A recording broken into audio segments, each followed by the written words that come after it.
Sveiki! Samazināt savu elektrības rēķinu ir vienkārši. Skaties! Atslēdz ierīces no elektrības.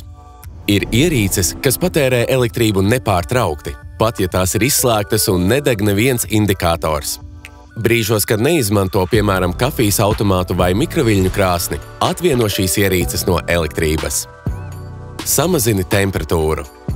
Kamēr neviena nav mājās, samazini mājokļa temperatūru par pāris grādiem. Atgriežoties, varēs to atkal uzstādīt komfortablā līmenī un ietaupīt pašam nemanot. Tas gada griezumā ļaus krietni samazināt maksu par elektroenerģiju. Laiks jaunai tehnikai. 15 gadus vecs sleduskapis patērēs aptuveni 400 kWh gadā, kamēr jauna A-klases ierīce gandrīz 4 reizes mazāk. Tas ir ietaupījums, ko jutīsi.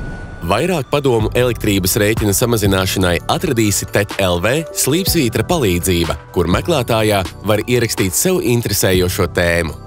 Visi energotaupības padomi noderēs gan fiksēto, gan biržas cenu tarifu lietotājiem. Izvēloties biržas cenu tarifu, ir iespēja ietaupīt arī sekojot X stundas cenām un patērējot mazāk elektrības, kad cena augstāka, un vairāk, kad tā krītas. Ceram, ka viesām tev skaidrību. Jauku dienu! TET. Mājas ir super!